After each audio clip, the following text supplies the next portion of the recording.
પાટણ જિલ્લાના રાધનપુર ખાતે આવેલ નર્મદા નિગમની કચેરી ખાતે જમીન સંપાદન વિભાગ ખાતે બનાસકાંઠાના થરાદ વાવ અને સોઈગામ તાલુકાના 100 ગામના 3500 જેવા ખેડૂતોની 14 વર્ષ પહેલા નર્મદા નિગમની કેનાલ પસાર થતા જમીન સંપાદન કરવામાં આવી હતી, પરંતુ આજ દિન સુધી વળતર ન ચૂકવાતા ખેડૂતો દ્વારા રાધનપુર નર્મદા નિગમની કચેરી ખાતે જમીન સંપાદન વિભાગ ખાતે આવેદનપત્ર આપી ભૂખ હડતાલ ઉપર બેઠા। 2011માં જમીન સંપાદન થયેલી હોય આજ દિન સુધી ખેડૂતોને વળતર ન મળતા ખેડૂતોમાં રોષ જોવા મળ્યો। તાત્કાલિક ધોરણે વળતર આપવાની માંગણી સાથે ખેડૂતો આંદોલન કરી રહ્યા છે। જય જવાન જય કિસાન, જય જવાન જય કિસાન, અમારી જમીનનું વળતર આપો, અમારી જમીનનું વળતર આપો, અમારા જમીનનું વળતર આપો, અમારી જમીનનું વળતર આપો, અમારી જમીનનું વળતર આપો, અમારા જમીનનું વળતર આપો। નર્મદા કેનાલ અમારા વાવ થરાદ સુઈગામ વિસ્તારમાં નીકળી, એના માટે હજી સુધી કોઈ ચૂકવણા થયા નથી અને અમારા ડીસી ભાવ નક્કી થઈ ગયા છે, છતાં પણ હજી એવોર્ડ ડિક્લેર કરવામાં અધિકારીઓ આનાકાની કરે છે। અને આ સાહેબ છે સાહેબ અધિક્ષક, એ સાહેબે એમ કીધું છે કે અમે 14 દિવસની અંદર તમારો એવોર્ડ જે 1 કરોડની અંદરના છે એ બધા ડિક્લેર થઈ જશે અને કમ્પ્લીટ ખેડૂતોને ચૂકવણું થઈ જશે। તો જે સાહેબે કીધું છે એ પ્રમાણે અમને ચૂકવણું કરી આપે તો અમને બધાને સંતોષ છે, અને જો ન કરી આપે તો 14 દિવસ એમની મુદત પૂરી થયા પછી અમે અહીંયા ભૂખ હડતાળ ઉપર ઉતરવાના છે। જ્યાં સુધી અમને ચૂકવણું નહીં મળે, અમને ન્યાય નહીં મળે, ત્યાં સુધી અમે અહીંયાથી હલવાના નથી। ગામના ખેડૂત 14 વર્ષથી કેનાલ સરકારે ચાલુ કરી છે અત્યાર સુધી, અને અમે વલખા મારીને મરી ગયા છે ખેડૂત, પણ હજી સુધી પૈસા આપતા નથી।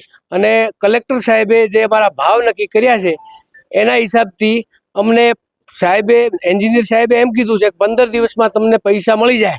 એ પૈસા મળે તો સાહેબનો આભાર, અને ન મળે તો અમે ભૂખ હડતાળ ઉપર ઉતરવાના છીએ। અને અત્યારે ફોન આવ્યો કે તમે ભૂખ હડતાળ ઉપર ઉતર્યા તો અમે પોલીસ આવે છે એવા સમાચાર અમને મળ્યા। તો સરકાર અમને શું ડરાવવા, ખેડૂતોને ડરાવવા માંગે છે? અમે ભૂખ અમે વેઠીએ, અમે ખુદે અમારા ખેતરના 2-3 ભાગ પાડ્યા છે, પાણી ઊંચું આવી ગયું છે, પ્લાસ્ટરની અંદરથી પોતું મારવાની જરૂર નથી, ઉપર પાણી આવી ગયું છે, તો સરકારનું ધ્યાન કેમ જતું નથી? સરકારને વિચારવું જોઈએ, ખેડૂત છે, ખેડૂત જગતનો તાત છે। તો સરકાર શ્રી ભૂપેન્દ્રભાઈ પટેલને મારી વિનમ્ર વિનંતી, શંકરભાઈ ચૌધરીને, કે થરાદ તાલુકાના ખેડૂત વલખા મારી રહ્યા છે, તમે મહેરબાની કરી અને અમારું સાંભળો। બનાસકાંઠા જિલ્લાના વાવ થરાદ સુઈગામ તાલુકાના 3500 ખેડૂતોની જમીન નર્મદા કેનાલ યોજનામાં સંપાદન કરી લઈ લીધેલી, જેનું વળતર આપેલું નહીં એવોર્ડ કરીને આજ રોજ અમે ખેડૂતો ભૂખ હડતાલ ઉપર વળતર લેવા માટે બેઠેલા છીએ। અમારા 20 ગામના કલેક્ટર બનાસકાંઠાએ ડીએલપીસી નક્કી કરી ભાવ નક્કી કરેલ છે, તેમ છતાંય અમને એવોર્ડ કરી વળતર ચૂકવતા ના હોવાથી અમે આજ રોજ ભૂખ હડતાલ ઉપર બેઠેલા છીએ ખેડૂતો સાથે। જો અમને નાયબ કલેક્ટર સાહેબે આશ્વાસન આપેલું છે કે ભાઈ આ મહિનાની અંદર તમારા એવોર્ડ જાહેર થઈ જશે, જો અમારા એવોર્ડ જાહેર નહીં થાય તો અમે ફરીથી આ જ કચેરી ઉપર ભૂખ હડતાલ ઉપર બેસવાના છીએ, એવી રજૂઆત લેખિતમાં આપી છે અને મૌખિકે કરી છે। રાધનપુર ખાતે અમે વળતર ચૂકવણા માટે કરીને આવ્યા છીએ। છેલ્લા 14 વર્ષથી અમારી જમીન કપાઈ ગઈ છે, છતાં મને વળતર મળ્યું નથી, જેથી તાત્કાલિક વળતર આપવા માટે કરીને આજ અમે ભૂખ હડતાલ ઉપર બેઠા છીએ। ક્યારથી આ જમીન સંપાદન કરેલી? 2011 થી। કેટલું વળતર મળ્યું?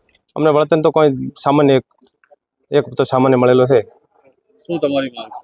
અમારો જે વળતર કાયદેસરનું થતું હોય એ પ્રમાણે વ્યાજ સાથે જેથી બાકી છે ત્યાંથી ચૂકવણું કરી આપવું। નર્મદા નિગમના અધિકારીએ જણાવ્યું કે ટૂંક સમયમાં વળતર ચૂકવવામાં આવશે। ખેડૂતો અહીંયા અમારી ઓફિસે આવ્યા છે અને એ લોકો એવું કહી રહ્યા છે કે અમને જેટલું બને એટલું જ સ્પીડથી વળતર ચૂકવી દો। આજે આવ્યા છે, અમને આવેદનપત્ર આપ્યું છે, અમે એમની રજૂઆત સાંભળી છે અને અમે એમને એવી બાંહેધરી આપી છે કે એમના બી જેટલા બી કેસ હતા એ કેસના 99% કેસો ઓલરેડી સ્ટ્રીમ લાઇનમાં કરાવી દીધા છે, જાહેરનામા પણ થઈ ગયા છે। 20 ફાઇલના તો એકચ્યુઅલી અમે એની કિંમત પણ ડીએલપીસી નક્કી કરી દીધી છે અને અમે આ મહિનાના અંત સુધીમાં જે લોકોને ડીએલપીસી થઈ ગઈ છે એમના એવોર્ડ પણ જાહેર કરી દઈશું। પાટણથી ભરત સથવારાની રિપોર્ટ।